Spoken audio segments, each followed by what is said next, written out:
Hey, everybody. Welcome to Popular Unknown Paintball Live. I am really excited about this show. It's going to be fun and different. And I do apologize for being a little bit late. I was experiencing a little bit of internet issues, which it happens. We had a power outage, so it is what it is. But I was able to get everything up working on. Jake said, hey. So, hey, Steve, good to see you, Jake. But you know what I'm really excited about? So I'm going to take a moment really quick. This is the 75th live episode of Popular. I forgot what the name of this thing was. 75th episode of Popular Unknown Paintball podcast. Now, I've done numerous episodes long before that. I've been doing this for over 3 years now. But this is the 75th live one. And that's not including all the other little extras and gizmos and gadgets I've been putting in there. But 75 episodes. And I've been trying it for one a week, and obviously that's not possible. But even if it was one a week, that's over a year, well over like close to a year and a half of just straight live shows. And man, that makes me feel good. Oh, we got Maureen in the house. I'm sorry, I don't want to call you Bonchick. We got Maureen from Tennessee. And we've got Brandon saying, what's up? So, hey, Brandon. And we got Josh saying, it's Chica. Chica's his dog. And he's saying, hey, from YouTube, which is great. By the way, that's something I don't talk about often. I want to mention it really quick. When I go live, I'm going live on multiple Facebook pages and groups, but I'm also live on Twitch and I'm live on YouTube. I highly recommend watching the show on YouTube if you get the chance, because that way you can still surf your phone and have it on in the background. Plus, it's on a big screen TV. And let's be honest, I'm awesome. And the bigger I am, the more awesomer I get. And I just made awesomer a word. Deal with it. All right. So, quick shout out, because I want to get this show rolling. I got 3 captains of SUPERGAME sitting in my green room. So let's get this going. We got Ultra Silk, because do I even need to say any more about how great that is? We got the Allie Remembered Foundation, who are currently, the higher ups are in Tennessee right now, looking at doing something big. So look for a huge announcement coming in the future.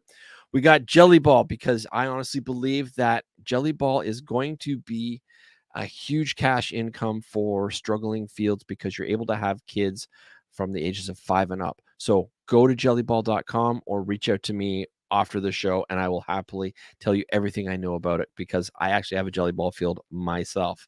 We've got Transfuse. Steve, your stuff is awesome. And last but not least, paintball.media, which is the last paintball magazine in North America.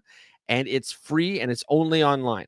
So if you go to paintball.media, not paintball.com, just paintball.media, every month there is a free magazine that comes out. So go there, read it. You'll love it. All right. So that is everything. What do you say we bring on our 3 captains? Oh, wait, before we do that, we got John Farmer saying, what's up? Somebody saying Mad Hatter. Osborne saying, let's go. I want to go too. We got Elliot saying, hey, Steve. Hey, back. We got Kieran. Love that kid. We got Steven Snow. And all right. So for some reason, it's not allowing me to post comments and it's covering something up. But you guys can see me and you can hear me, so I just won't post comments. But regardless, let's bring everybody up, shall we? First of all, we've got Dezi. Hey, dude. How's it going? Goes well, guy. How about yourself, Steve? That's awesome. Okay. Surprise me with that hat. It goes, that's just wicked. Like, damn. Knitted, I don't want to bring anybody else on now, because like... All right, let's bring Brianne. Hey. And then you've got your mic muted. You got to turn your mic on. I've been having technical issues today. My bad. We're good. All right. And last but not least, we got Joe Perez. Joe and hey, what up, Joe? What's up, guys? How you guys making out? We're doing fantastic. Guys, welcome to the show. This is awesome. Like, I can't thank you guys enough. Oh, we got somebody saying, we got Teddy Bear saying, hey, friends. We got Teddy. We got Facebook users saying, let's go blue team. Oh. Jake's giving Dezi a shout out. Yeah, what's up, Jake? My bearded brother. Yeah. I got a beard too. It's just thin. Exactly. It's coming in, bro. It's coming in. No, I I'm keep gonna put my frenemies on the stage. Look, I got my frenemies. Dude! What up, bro? Nice. Oh, Right Reggie, there. I got brick pops on you. That's awesome. For those that don't know, the people down below me was Command Bros. They come on every Wednesday after around lunchtime. Fantastic show. I love checking it out every now and then when I'm able. Oh, and everybody went quiet on me. Hey. I can't hear Dezi, and Joe and Bree muted their mics. No, I'm good. I'm right here. All right, I'm here. Can you hear me, Bro, Joe? everything just went quiet on me there for a second. Y'all creep. I got a lot of background noise. All right, so you guys are the captains of SUPERGAME, right? Hey. All right, so who's commanding what team? Ladies first, as usual. That's great. Out of that. So I had my whole team supporting me, so we're gonna have a good time. Nice, but you broke up a little bit there for me. So what team are you captaining? I am captaining the red team. Red team, nice. All right, Dezi, what are you captaining? I'm captain of the blue team. Nice. And Joe? Running the yellow team, Renegades all day. Renegades all day, every day. All right, so I'm not that familiar with SUPERGAME. I mean, I read the articles every now and then, but what's special about each team, or are they just colors that go clashing at each other? What's the significance of the teams? I'll start with that one, I guess. All right. Joe. So the yellow team basically switches sides all weekend long to help even the game out. We go from red to blue, back and forth all weekend. So we don't have a stake in the game. Right. The yellow team cannot win the game. We're there just basically to create chaos all weekend long and just to have a ball. See, I'm liking the sound of that. I really am. Take bribes. Yeah, I ran yellow team Renegades. Was it 2 years ago? I think when Apex was running as Renegades, one of their home field teams. And man, there's something about running on a third faction team when you come on with fresh legs and you're fully geared up, you're fully gassed up, you're ready to rock. And that other team out there has been just dug in. Their tanks halfway through it, and you come in just guns a-blazing, bro, and you just tear through the front line. It's man, if you ever have a chance to run Renegades for an opportunity at SUPERGAME, and you get invited to do it. You won't regret it. It is one of the best experiences. So is Renegades an invite-only team? So for the 3 different events, the 13th Legionnaires are actually running Renegades for all 3 SUPERGAMEs. Right. Midwest and Maryland will be Legionnaires only, and for the West Coast, we actually did an invite to a bunch of different teams just because that's the original SUPERGAME, and there's a lot of guys, a lot of history there. And out of respect for the original Renegades, we wanted to ball with those guys and see how they do it on the West Coast. Fair enough. But Indiana, it'll be all Legionnaires. And Maryland will be all Legionnaires. Nice. It's an important role when you run a third faction because you're under control by the production. And you don't just go out and just go do whatever you want. You're getting your orders directly from the production. And so the production's in control of you. And then from that point, after the third faction goes out there and for whatever team, red or blue, whoever they jump with, then they get the referees will tell them, all right, all Renegades, you guys been pulled off the field, and you are getting chased down by the referees, and they're pulling you off the field. And, to ensure that the balance and the flow of the game goes. Yeah, I'm not so sure I deal well with that. It was hard. It's definitely like herding cats. It was really, really hard when you have referees chasing you down. Like, Dez, it's time to go. Come on. It's time to go. I'm like, hold on. I still got 3 magazines. No, dude. It's time to go. Time to go now. Mm-hmm. Shit. All right. So how did you all become captains? Like, I've been asked to be a captain. I'll talk about that later. But it's something I've always declined. Not for Super Game, by the way. I've never been invited to Super Game. To be clear, well, I've been invited, but I've never invited to be an officer or XO or a captain or whatever. I've never, but just of other big games, and I've always declined. But so you guys, how did you guys become captains, and why did you agree to it? Miss Brianne, go for it. Oh. I'll apologize real quick ahead of time. My puppy is a little bit of a pain, so if you hear some barking, that's just him. But Kill that doggo. he's cute, but he's a pain in the you-know-what. So I had actually seen a post on one of the Facebook pages, and I didn't know that Dezi was already involved. I was a little bit late to the game, but at the time I had seen the post. I didn't play paintball in a while because I ended up moving. I got a new job, so life kind of got in the way, and I'd really missed being on the field with both Joe and Dezi. Little did I know they'd both be commanding, but it's just a big family at the end of the day. But I decided, I saw the post, I was like, you know what?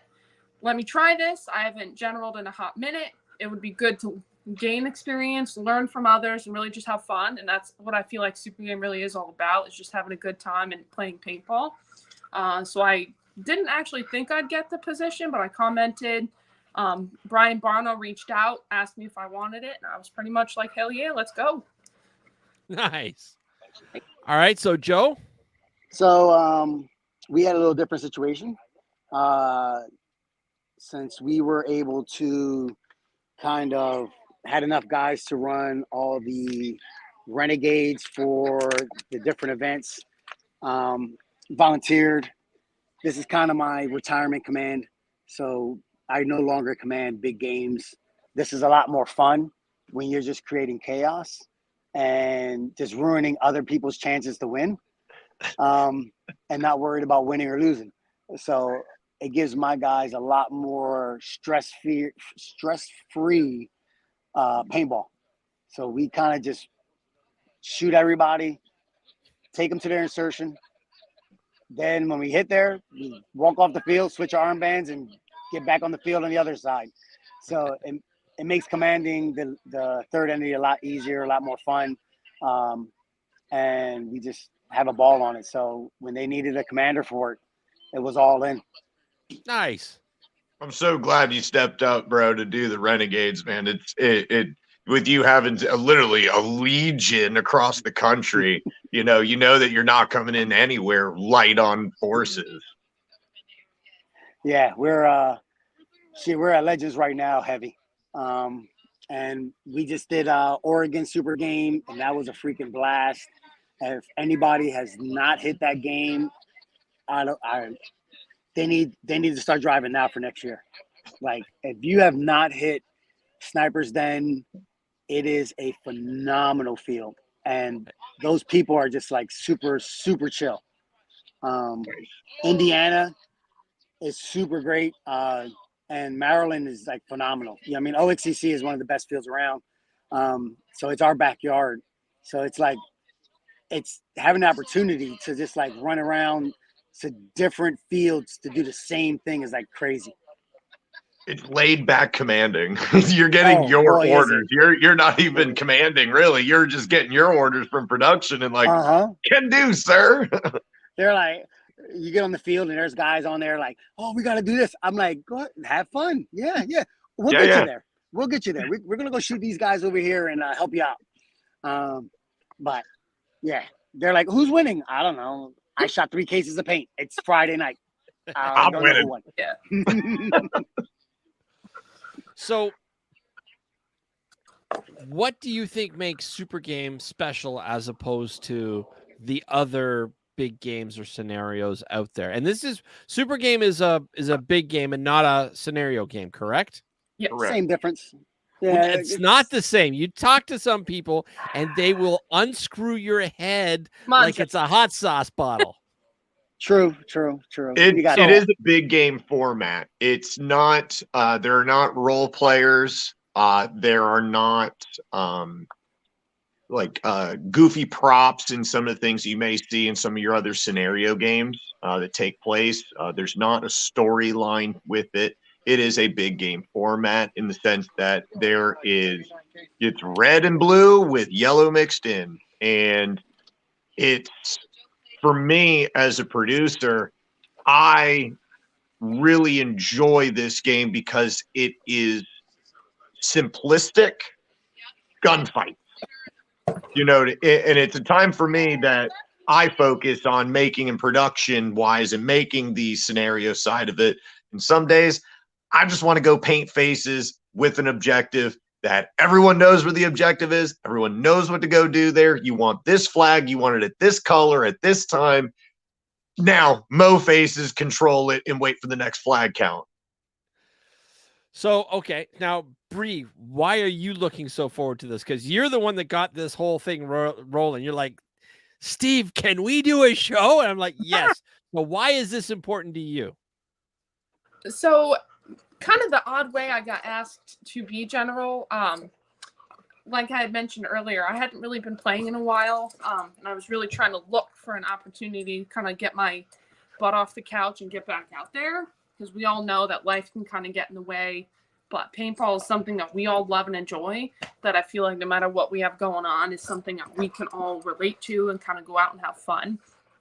And I mean, in SUPERGAME in the past years, I've been to several since I've started playing, and it's probably one of my favorite events just that I go to throughout the year, because it's a 3-day event. It's like Friday, Saturday, and Sunday. And everyone just has fun. Everyone genuinely has a good time. It's mostly really good sportsmanship. And then you have leaders like myself, Dezi, and Joe heading the event. And then the event people, the coordinators, really put in a lot of time and effort to make sure the players have fun. It's a player-focused event, so they have the players in mind, which is awesome.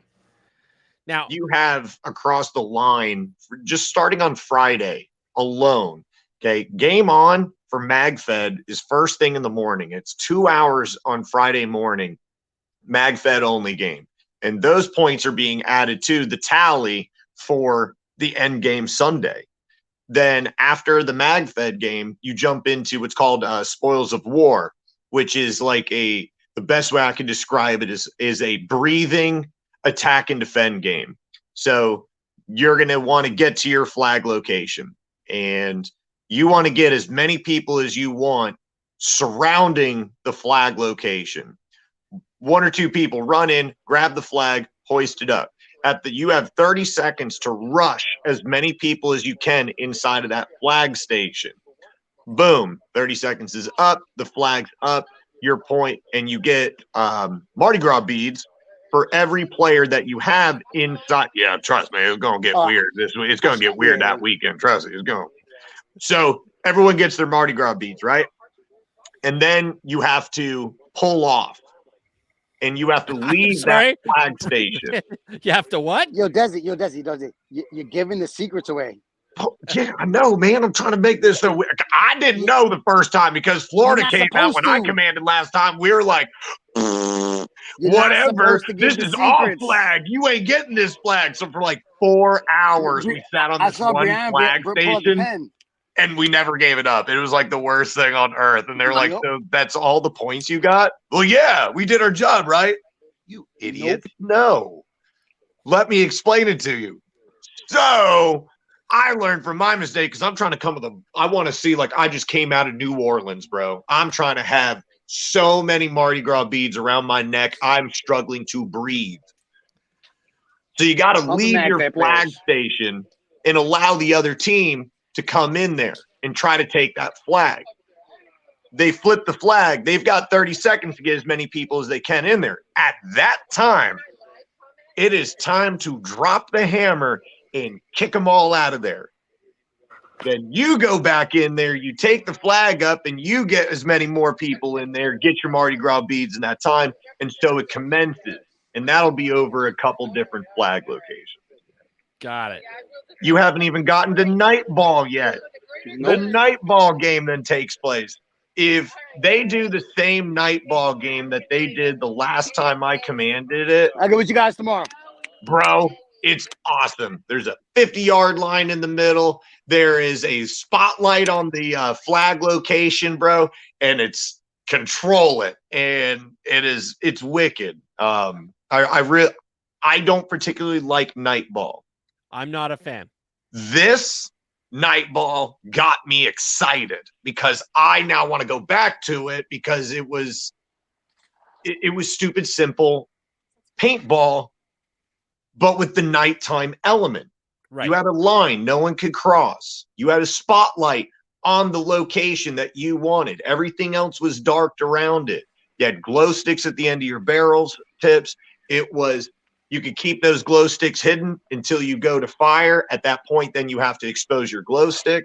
I have my buddy Mojo running around with a glow stick attached to his finger, just running around and just sticking it around to get people to shoot at him so I could find him and go stick him. It was wonderful. You're telling us all your secrets now, aren't you? Hey, Yeah, man, I just want to share the info so that everyone's got a tool to use. Yeah. The guys come up for those night games. They have night vision goggles, scopes, ghillie suits. It definitely makes paintball a horror show. Like, it takes it to the next level. See, The amount of guys and equipment that they pull out is ridiculous. See, and I will never tell people you're not allowed to play night games. Like I'm not going to be that guy, but me personally, I won't play at night. I've done it. I don't want to do it again. I just think that there's a safety factor. Once everything gets dark, you got people running around in the dark. The refs can't see if goggles come off, things like that. I personally, I just get to that point where I step back. But I mean, hey, everybody's having a good time. And if everybody's safe, more power to them. Just, I'll be at the parking lot chilling with everybody, so snaking as much barbecue as I can. That's where I'll be. That actually is one of the cool things, depending on which super game you come to. So like Indiana, they Super Game Midwest, they light up a crap load of tiki torches, right? So they give you that ambient light. The West Coast does like all these light rope lights and all that stuff, which gives you like a little dimmer light, but you still got to do the night scope and stuff like that. But they add like little lighting and stuff, but it gets sketch. I mean, you're right, Steve. It's a sketch event. It's something for the experienced player. Going out there what you are getting yourself into, and I think that's something to be shown and pushed. They're not going in there blind. They know what they're doing. They got the equipment, and don't get me wrong. Like some of my guys play, and they just go bare bones out there, and they have a ball. But it is definitely for the experienced. Got it.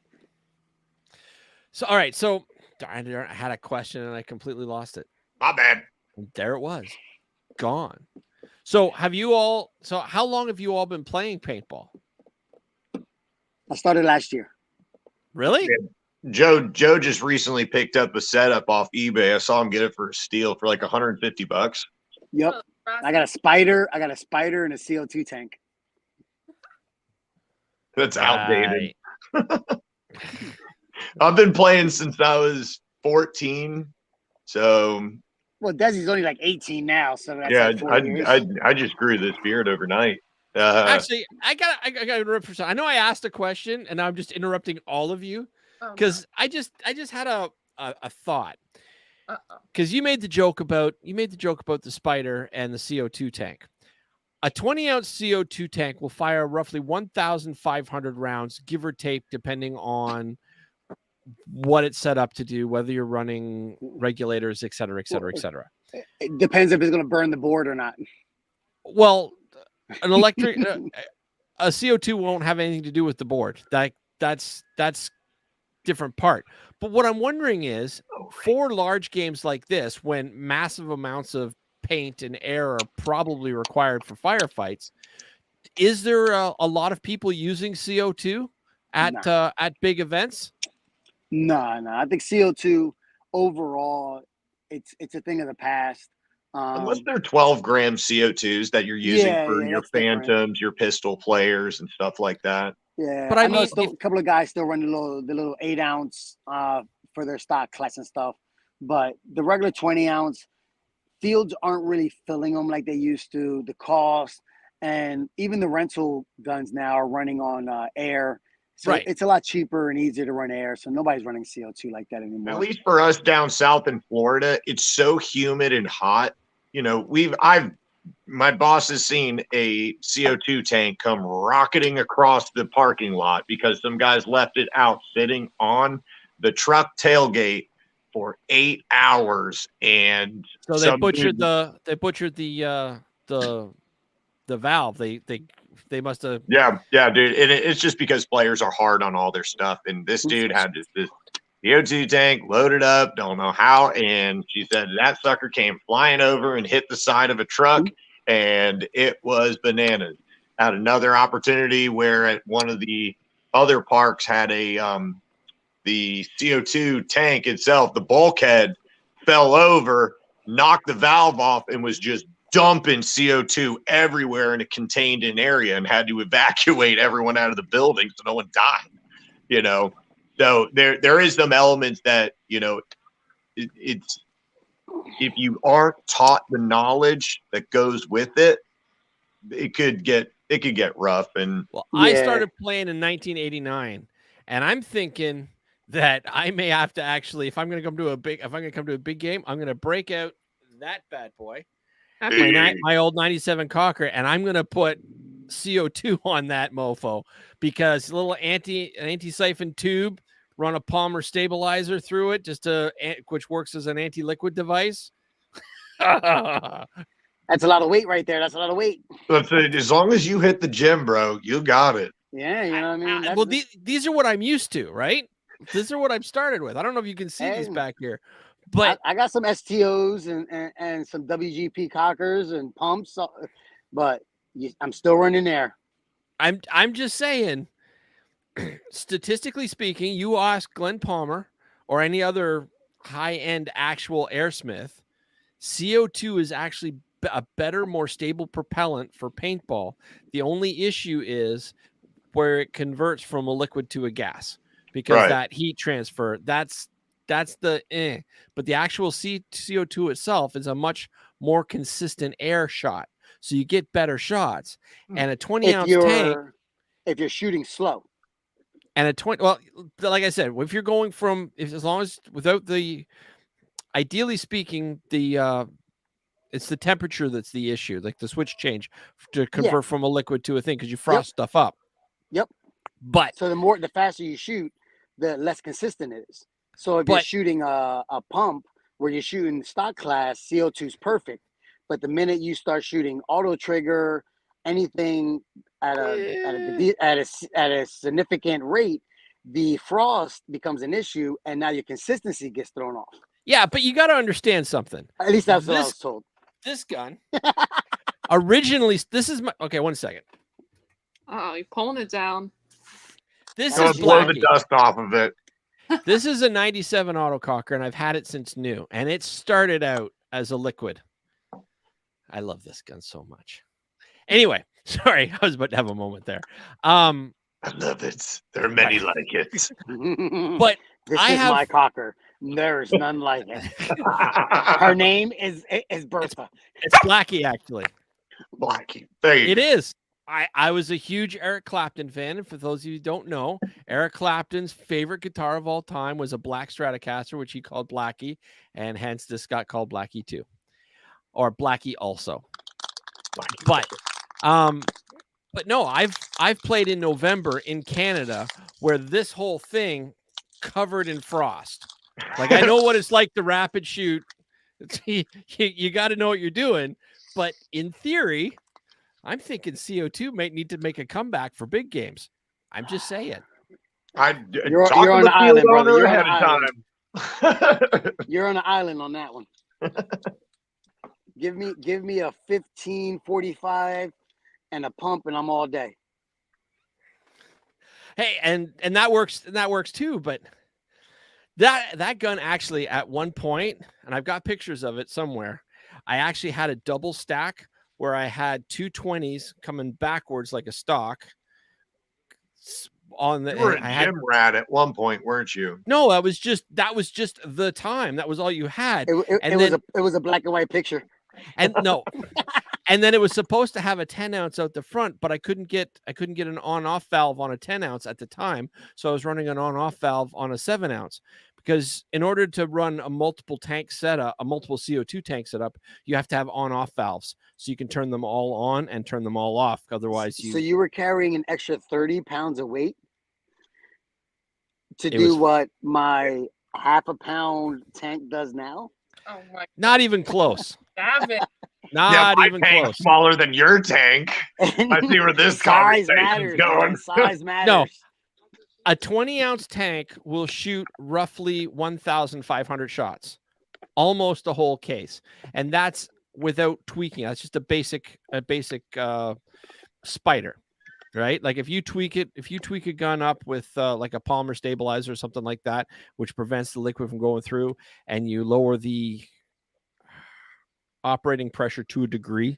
Actually, sometimes lowering it makes the efficiency less, but regardless, I'm just saying, you have 220 ounces and a 10 ounce off the front.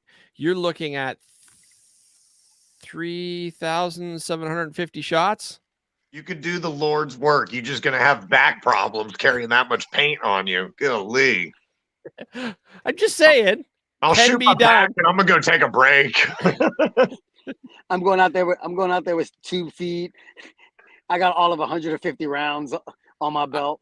All right. So what's the craziest gear you guys have ever used? By the way, that doesn't even count as the closest to the craziest thing I've ever done. Me and my buddy James, we actually worked out those old plastic Brass Eagle Talons? They're a pump from like way back. I lost everything you said. What did you say? We changed one into an autococker. So we had an auto-cocking Brass Eagle Talon. That's Just awesome. because Okay. we could. Why? Because I Why? had a box of parts and the gun was like $5 a complete junk, and we just sort of looked at it and went, well, it's Canada, it's January, we're bored out of our freaking minds, let's create a Frankenstein. Get crafty in the middle of winter. Fine. Well, what else? Paintballers were bored. Like, I Hey, bet bro, we can do the it. only time I'm getting shut up inside my house, bro, is probably for a couple of days when a hurricane rolls through. Knock on wood. Yeah, Dezi, let's be all real. It's Florida. There's a hurricane that comes through every 3 o'clock. Yeah, you ain't wrong there, dude. Get your birthday parties early in the morning.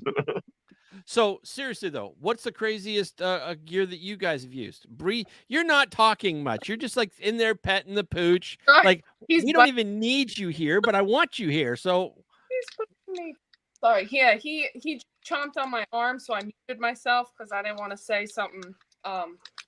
colorful. Yes, he he thinks I'm playing with him, Drinking over there. Okay, Like- trying to nip at my arm because I'm trying to keep. Venezuelan rum. got it. But probably one of the coolest I've used. I like the FSR pistol. Okay, They just kind of have a little punch that I feel like a normal marker doesn't. But the one that I really want to use but can't find is an arrow gun. I've seen them maybe 2 or 3 times. It's like a bow and arrow gun, basically. So if anyone watching this knows where I can get one, please hit a girl up. I've been trying to find it forever. I've seen it maybe twice, and it just looks really freaking cool. so it's an arrow gun that just shoots paintballs. Yeah. Okay, So fun, but I haven't been able to get a hold of one. all right, Joe. What's the craziest piece of gear you've ever used in play? Oh man. I won't say craziest, but I guess most fun. Sure. I have a mag fed adapter that literally I think it was, what's the company? ADZ made. Just basically to piss off the mag fed guys. and it runs off of 12 round Titman mags, and you Okay. can pretty much put it on any gun on the feed neck.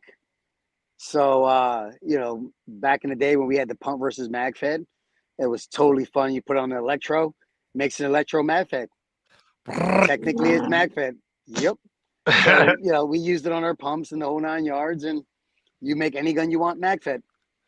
I would love to see pictures of that. Can you still get them? Like, are they still even remotely available? Yeah, That's one of the cooler them. things that they're doing now. 3D printing has changed so many different elements within the paintball world. You can go in 3D print for your just slide into a Titman 98. Just the little latch and clip. You can 3D print it if you have the files, you have the printer, you have the proper. I don't know if they use whatever the coil is.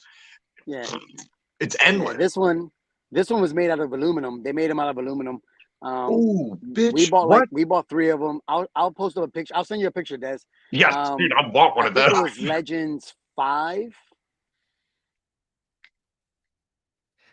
And he locked up. It was Legends 5, and we lost him. Oh, and he's there back. You go. There you go. So back. yeah, I'm sitting at Hell Survivors right now in the backwoods. Nice. We did them at I think it was Legends 5. We did mag fed with them, and then we did 2 of the 0 hours games with them. Yeah, but I'll post a picture up on the 13th Legionnaires page. But yeah, I still have it. I love it to death.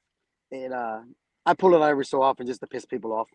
To piss off the Milsim players. And it's not kit. It's not kit. What is it? It doesn't match your loadout. I don't care. They're like, oh, it got to be breach feed. Yeah, it's still top or bottom. It still takes a mag, goes into a mag well. I am complete. There you go. I have filled out the curriculum. I got about 30 12-round mags at the house. Oh my god. Actually, I have a question for you. So if it just screws into the breach of whatever it is, so you just screw it in. Is there like you don't screw it in? Pardon? It literally goes on like a hopper. Okay. So like you release your feed neck, you slide it in like a hopper, you lock your feed neck, and you stick the magazines into it. Oh, okay. Yeah. Perfect. I will literally tag you on. I will bring up a picture when I get back to Jersey, and I will tag you on a picture of it. It's nice. You're putting on a hopper, and then it just takes magazines. Cool. It is the easiest and simplest design ever, and you just run through magazines all day. Oh, we got Andy Starrett in the house, and some Facebook user going, "Yo, pirate." And Dezi does not do snow. No, absolutely. That's why he left Jersey, dude. Hell no. Hell no. There's games going on in November called Fold a Gap. Nope. I put on my 4 layers and I don't leave them layers, and it's 32 degrees outside. Nope. Absolutely not. I find a piece of sun and I keep my lizard ass in the sun. Wife's running around in a tank top stacking bodies. I'm like, no, you want me to go where? That's shade. That's shade. It's even higher up in the that means it's going to be colder up there. No. That's the East Coast for you. I want no parts. I want no parts of it. Dezi ran south. His East Coast card got revoked. He left. All right, so Dezi, what's the strangest piece of gear you've played with and enjoyed? The strangest piece of gear that I played with that I enjoyed, that would have to be my Gator Mail neck protector.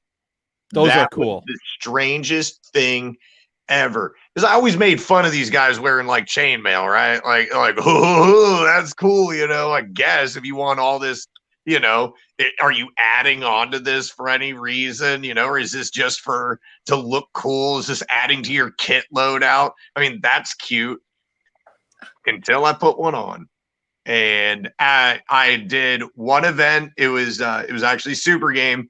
I didn't wear my gator mail all weekend long. My throat from ear to ear looked like someone hit me in the neck with a 2x4, bro. It was purple from ear to ear. I was just, this beer does absolutely jack for a shot in the throat. And the next game we followed up with was at Fold It's mine.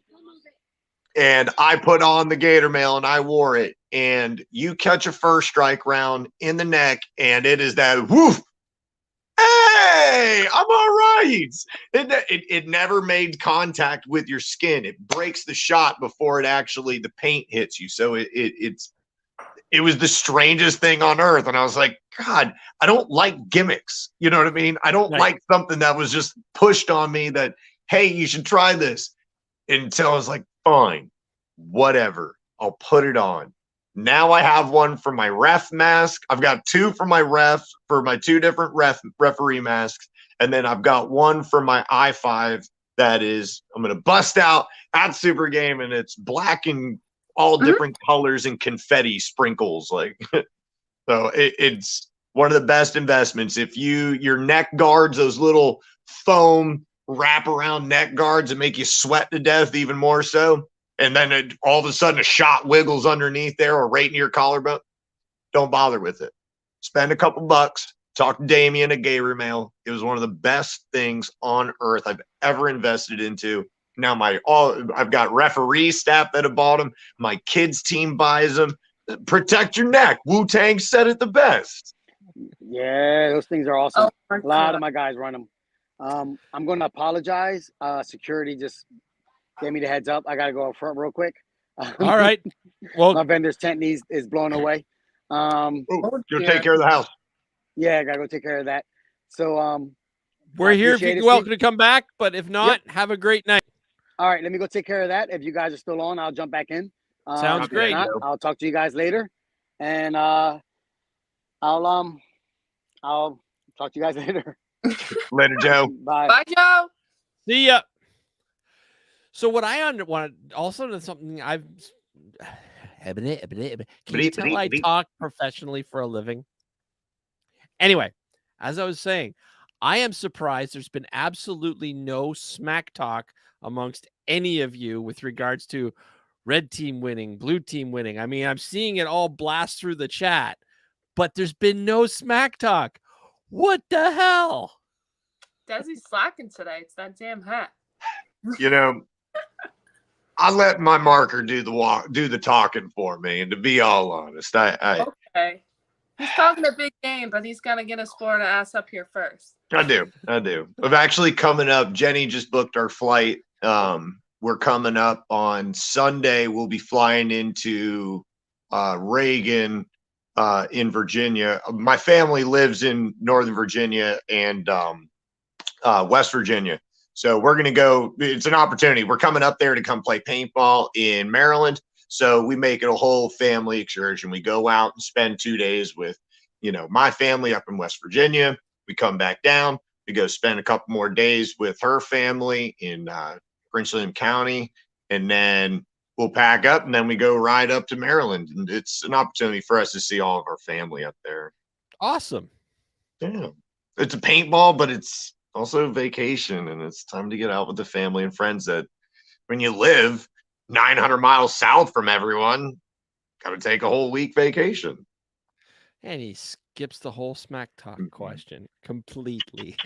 When we went into this game, there's the smack talk is a lot of fun. That's why we've been doing online, just doing a lot of just jousting and poking.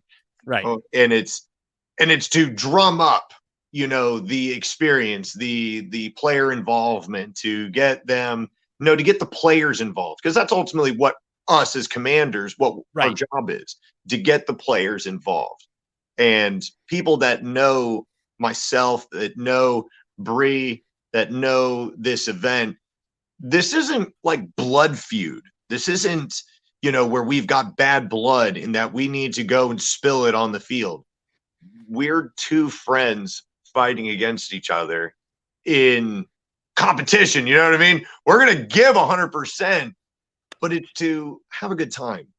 We spend hundreds of dollars on this adventure, you know, and there's a proper way to smack talk that's not like, you're an absolute garbage person and I'm going to like lacerate you. You know what I mean? That's not what this is for. Well, I've never been in a situation like, I'll be honest, I've played big games before or scenario games. I didn't do many of them. I didn't find them a lot of fun at the time because I found that at the time it was just a big paintball game that nobody took it seriously. And I'm a competitive guy. Now, I don't care if I lose. I just can't stand it when I'm playing against people that aren't taking it seriously. Right. And I Sure. lost enjoyment with a lot of big games back in the 90s because at the time it was just go out, shoot a hail of paint, and it didn't feel like there was a lot in it with what I was doing and where I was going. And then when I came back to paintball a few years ago, people were looking at me like I'd grown a baby's arm was coming out of my head or something. Like, what do you mean they don't take it seriously? And so I started talking to like Mike Goodeve, the Eddie Squad, and people like you, obviously. And they're like, no, scenario games are important. Like, you know, like, Yeah. like TV takes it real serious. Like I'm just thinking, wow. And I'm just amazed. I'm like, all right, maybe I need to get back into big games. It is competition. You're convincing people to spend hundreds of dollars to come play a game, right? Right. So if you're going to convince someone to come play and to spend that money, time off work, vacation, away from the family, you know, or whatever the situation, it needs to be taken with the level of seriousness, because it is a lot to convince someone to travel and people to travel from all ends of the country to get to one area to come play this game. And so when it comes down to the game day side of things, it has to be done taken seriously. Everyone needs to know what their job is. Every man, woman, child needs to know what their job is. Even if they're not on the mission, they have a mission. They have something that you need as a commander or an XO or as a field commander that is explained. This is what needs to be happening. This is what I need you to do. And when you put the right people in the right place, it's a serious game and it can be taken serious. See, I'd have a hard time following instructions. I really would. It would just be like, oh, there's a castle over there. I'm going to get me a piece of that and everybody in it. And just like, and that is totally fine. Tell me ahead of time. No, So if I don't go like, hey, bro, I really need you to run this prop this direction. You'd be like, well, I came here to stack bodies. I don't want to. Why do I have this dinosaur egg in my hand? This is dumb. I don't need this. Like, Oh my god. tell your players, as a player, when you're coming in to tag in and respawn, tell your commander, hey, what did I see? What did I just come back from? How many bodies are left there? Perfect. Where do you need a mission? Do you need something to do? Do you need something to do? Nope, I'm good. Perfect. I just want to go hunting. But Go hunting. I've had a couple offers to captain big games this year or scenario games, whatever, and I politely declined because I do not see myself as a captain of a big game or scenario game. I don't want any part of it. And then I've had somebody recently ask me if I would consider starting an international reffing crew for big games and scenario games. Sweet. And there's already, like, I've had some experience. I was part of the Discipline Lords back in the late 90s. Cliff is such a super guy. Dude, that man's got an epic beard. Right? Like everything about Cliff is epic. Let's just clear that up. Never met him before, but that shows any kind of dedication. Oh, he is just epic beyond words in everything he does. But so I'm not taking away from that. And apparently there's a couple other big game reffing crews out there, but there's not many that take it really seriously. Right. So actually, I'm kind of glad to have you guys on because you're both experienced tournament players. Would you think that an experienced international reffing crew would be a good help to events? Go, Bree. Just start throwing elbows. Just start talking. Tell Dezi to shut up and let me talk now. Right. You tell me. You tell me, woman. I'm used to having. All right, hold on a second. Nobody Oh, disrespect. I'm just gonna zip him up. Yeah. Honestly, I think that would be pretty cool. I have the privilege of being not only a tournament player, a scenario player, but I've also reffed since I started, and that's kind of how I got my foot in the door in paintball to begin with.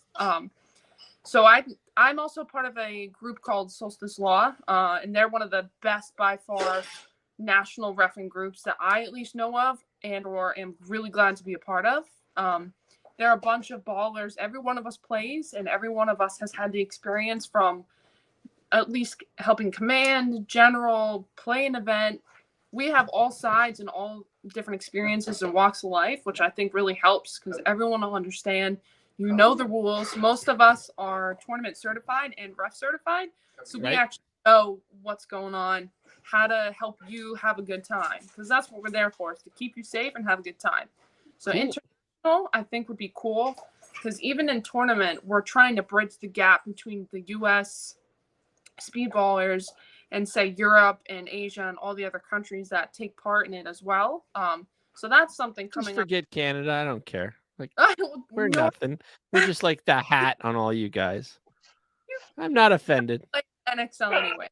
But yeah, it's honestly, that would be cool. Not only to have the tournament scene bridge the gap between different countries and different continents, but reffing as well. I think that would just be another stack to the really. I was thinking more along the lines, or I shouldn't say I was thinking, but I think it is more along the lines of an all-star crew, so to speak. So you bring in, important, I shouldn't say important, that makes me look like I'm an egotistical prick. And I am, but I'm really not trying to be in this particular case. But just something that comes in, so the crew itself becomes part of the draw that you can say, okay, these guys are on. And when I say guy, that includes girls and or whatever gender may be out there listening. Thank you so much. But yeah, I was just wondering what you guys thought. Like, do you think that a big crew would make, or an all-star crew a reffing crew would make a difference at large events? One thing that I've really enjoyed about going to some of these other larger events is knowing your ref crew, right? When you go and you meet all of these different personalities that come into that come into the game, you'll see them, you know them the moment they hit the field, whether you know them personally or you know by what the gear they wear. You know immediately where the level of game is going to be. And when you have it, to me, it's creating a personal relationship with those players. And when you have knowledgeable staff that know the game, that are cool, calm, collected, that are willing to get in the shit with you, for that vigorous paint check from hell. And, those that know the rules, from everything from, the NXL side of things to your, who refed in the Millennium Series, to the PSP, to MX, all to your scenario events, to that you get that class and those refs that are of quality, that the minute you look at that jersey and you're like, yep, this is going to be a damn good game because these guys are on the field. Absolutely. You need those kind of referees in the house all the time at your game. Yes. Awesome. Do it. Well, I'm working on it.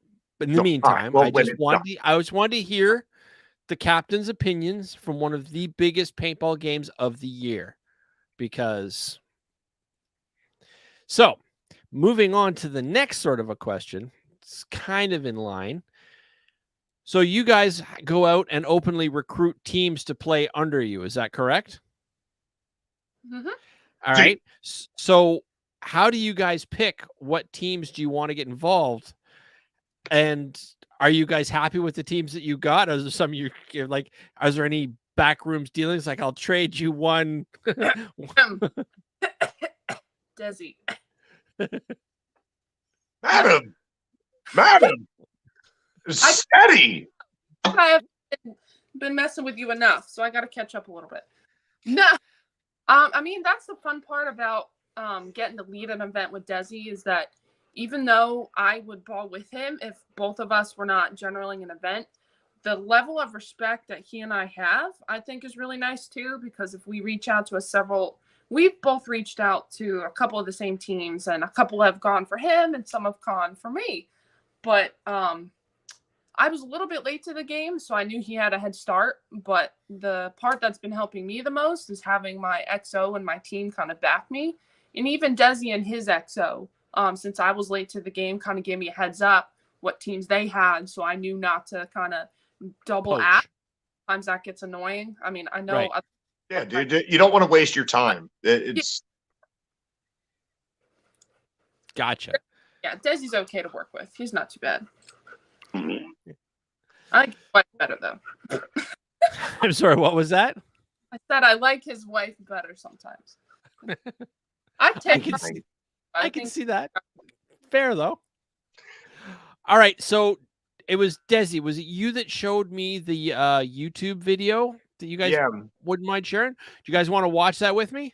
No, I absolutely would. All right. So just in particular for this video, it's something that's really important to me because the event itself, SUPERGAME Maryland, my buddy, my brother, Andrew Martin, this was the last game that Andrew and I had to be able to play together. When I moved away from Virginia, Andrew and I still stayed in contact. He'd ended up getting together with the paintball team, the Rogue Patriots, Jim Ross's team. It just a stellar group of guys. And when this game, I'm gonna reference your question. Jim Ross, that's the guy that does everything with axes, right? Jim Roast. Oh. Excuse me. So many people, so many names. Jim Roast. When this game came up, SUPERGAME Maryland, the first year, and it was this cool because I've heard about the SUPERGAME, what is it, Oregon, that's been going on for something like it was up to like 50 game 57 game 60 or something. I forget when the 57 games. What? So when they came over to the East Coast, I was like, I want to get on board with this. I started looking into it, and I was like, I started reaching out to all my friends because I used to ref at a field up there called Perez Paintball in Virginia. Yep. Like, let's get the crew back together. We haven't played together in years, but we all still play. Let's get the gang back together and let's go play ball again. And this was the last game that Andrew and I played together, of course, with my friends too, and other people that we brought up for the game. But this game sits in a spot in my heart. And since Andrew's no longer with us, this game I go to, that is just every time I walk through these gates and through the driveway, it's that nice, it's that remembrance, it's keeping that memory solid. It's still keeping it fresh with him. And so this video was the last video of the first game that we got, the first and last game that we got to play, because this was the first big game that Andrew and I got to play together. So it was awesome. It was cool. All right. So if you guys don't know, I have the ability to play this from YouTube, and I've already preset the volume, so it's not going to be very loud. So you guys can talk and we can all hear each other. Okay. So feel free to tell me to stop it, pause it, check this out, give me any notes, anything you want. All right. So let's just add this to stream here and let's go. Boom. Now, Brianne, have you seen this video yet? That's a great question. I feel like, but I'm not 100% sure. Because there's no actual talking. This is just a little bit of noise. So I I turned the volume down. So at SUPERGAME, you're going to notice that it is one flat, which is really nice especially for us Floridians. It is a perfect blend of woods ball, man-made structures. You have 2 full-size Chinook helicopters. You've got great forts. You have the one section of super heavily wooded tree area. And it is just, there's something for everyone out here. You want to be a bush Wookie? Go be a bush Wookie. You want to be a bush I haven't heard that one. Yes, bush Wookie. You know, from the word, you know exactly what a bush Wookie is. I know exactly what it is. I just never heard that before. That's awesome. I absolutely love being a bush Wookie. I will get absolutely sliced up and cut up.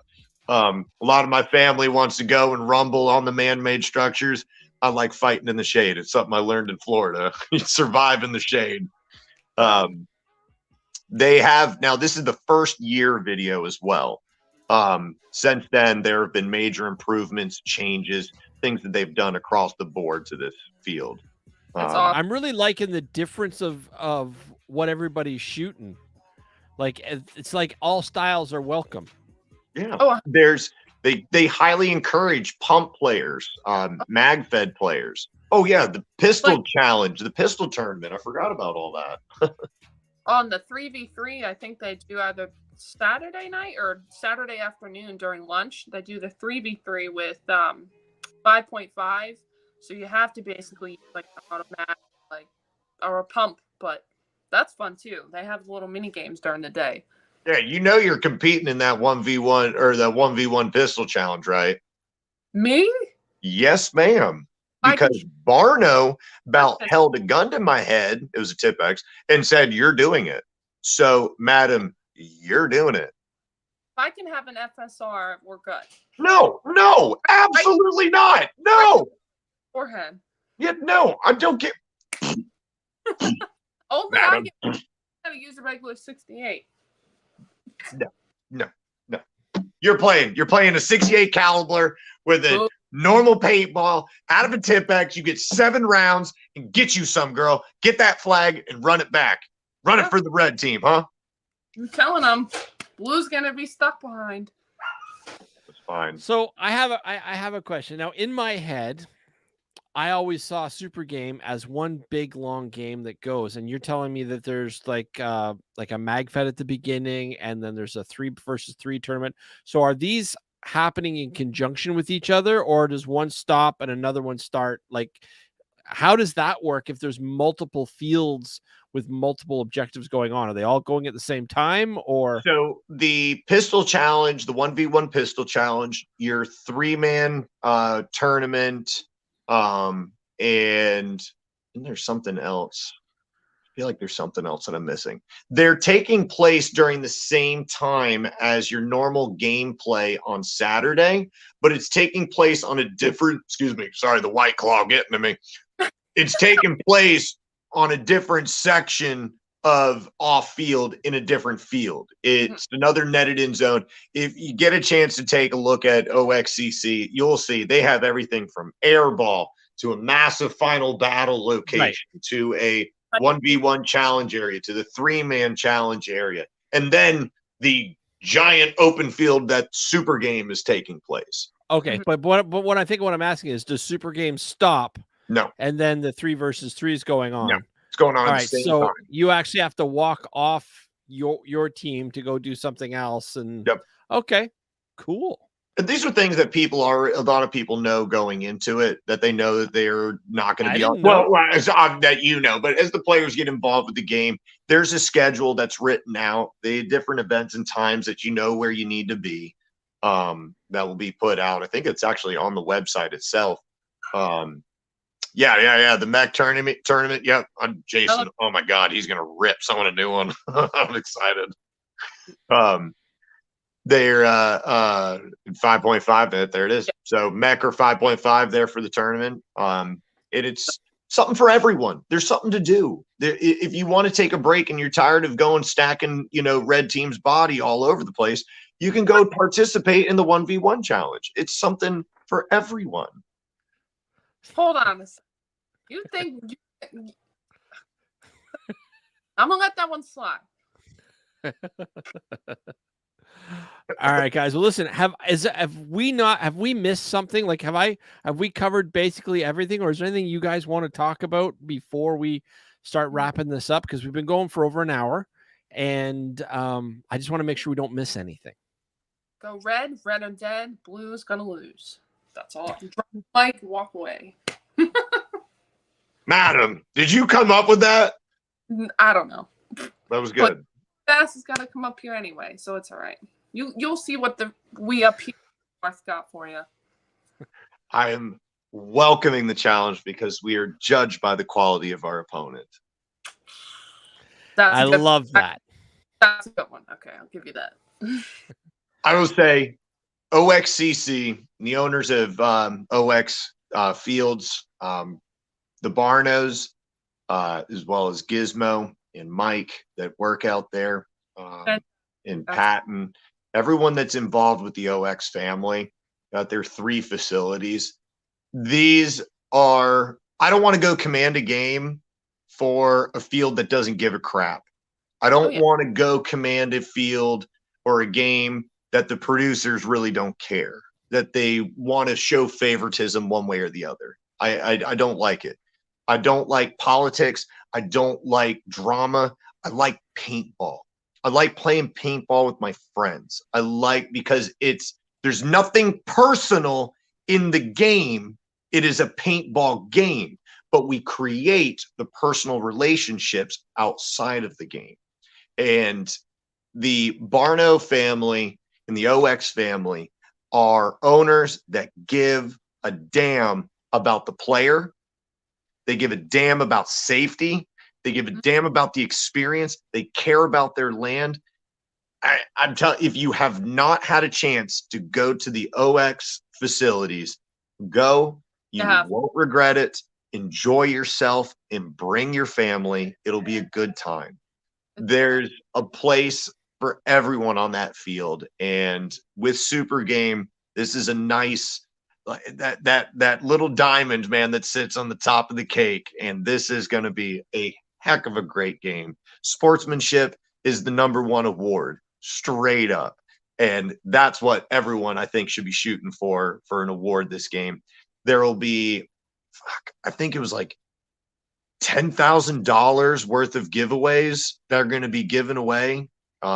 Nice. They're going to pull tickets, and it's going to be an ongoing giveaways throughout the whole day. So you need to leave the field and go grab a cheeseburger, go hit up their concession stands and grab yourself a cheeseburger or the chicken fingers were spot on last time, and go hit up and look at the ticket board, see if your number's been called, and you can go and just walk up and grab your prize. Everything from gear bags slammed full of swag. It could be brand new markers. It could be hoppers, masks. There is so much giveaways. And dude, one of the coolest things you'll see is the guys that get the giveaways that are already geared up. They look right into the crowd, and it's, you little kid, you're getting a setup. Really right in their hand. Now the kid, dude, and it was every time the guys were like, that's cool. This will be cooler for that kid. And it was one right after the other, right after the other. And then you'll see there was this kid last year. I swear to God, his name was like Stone Cold. Okay. Because this kid won so much stuff in his face. Winning, right? When his ticket kept getting called. His ticket number kept getting called, and he was like, thank you. Oh my God. Straight stone face. And this kid just won like well over, I'm going to say $1,000 worth of gear. Oh, yeah. And he cracked a smile once and then immediately shut it down. And it was hilarious to see his kid that he's grateful, but I must stone face act like I've been there before. Dude, it was so funny. And it was like, is this kid ungrateful? Does he not give a shit? Does he not know what the hell he just got? He doesn't know. He doesn't know, and he's embarrassed because now he's up on stage in front of hundreds of people that he doesn't know. And thanks, I guess. I don't know what to do with this. And that was funny. That was hilarious. Awesome. Well, It's a good guys, time for the family. For sure. this has been a wicked show. I've had a lot of fun. But I think we should probably wrap it up here. Yeah, people's attention spans aren't that long. Well, it's not even so much that. It's just, I think we need to wrap it up here. But I definitely want you guys back on the show again, like either both together, one at a time. Also, if you guys want, and I mentioned it in the chat, if you want to get a hold of your XOs and you want to do like a special, like, I mean, I know we were supposed to be live yesterday, but if you want to do like a Friday night or a Saturday night or a Sunday night, or like, I don't want to step on Fred Schultz's toes on Tuesday, because that's Fred's time, and I respect him. And Monday nights is Behind the Bunker, and let's be honest, like that's the biggest paintball show there is on the net. But hey, Remi, down for Sunday rum day? You know it. All right, you better have a drink in your hand. So, XO Sundays. So let's maybe see if we can get them in. We'll talk afternoon. So like Dezi, you and your XOs want to come on one show, and then Bree and you and your XOs want to come on another. Cool. And we can just do little pocket ones, and we won't tell anybody it's coming until it's coming, and it's just like, bam. Perfect. I like it. Element of surprise, just like when Dezi figures out he loses. So we'll just figure stuff out. All right, guys. I'm gonna call it a night. Any last words, Bree, before I take you off the thing? Anything you want to say? Thank you for having us. I'm super excited, and I'm looking forward to it. And if you want to come, just hit me up. Nice recruitment. I see what you did there. If I could make it. Oh, I right now. Dezi has I beg your pardon? I said, if you come, Dezi has no choice but to allow you on my team, so it's a fine. You recruited it first. This is the way. See, the nice thing about me doing this podcast is I'm not going to brag, and I do not consider myself an influencer. I consider myself a journalist. Okay. But when I go to events, I can usually say, "Hey, is there any way I can get over there?" And they'd be like, "Yeah, do whatever you want, Steve." And I'm like, "Thank you." So I always ask nicely. Part of the job. But when I step on a field, it's my field. I do what I like. Love it. As a general rule. Not always, but it's usually like, yeah, Steve, you go have fun. Thank you. Bye. Can you go to the right side of the field and kill that way? That'd be great. Thank you. I can do anything I want because I'm me. Anyway, all right, Bree, thank you so much for having you on. Dezi, any last words before we part? Play paintball. Get your asses off the couch and play ball. Thank you, Steve, for having us on, bro. Oh, it was my pleasure. And I can't wait to have you all on again, both individually and as teams, many times in the future. Thank you. Much love, bro. Love you. All right, guys, that is my show for tonight. Man, that was a good show. That was a lot of fun. I think that's the first time I've ever actually talked with Dezi. I think I've talked with Joe before, but I think that's the first time I talked with Dezi. So I was not expecting that much character, and I love it. That's just the way things should be. In any case, I'm going to wrap it up for tonight, and I will talk to you all next week. Again, sorry about not being on yesterday. So play with passion, everybody. And as always, keep your paint dry. Ciao.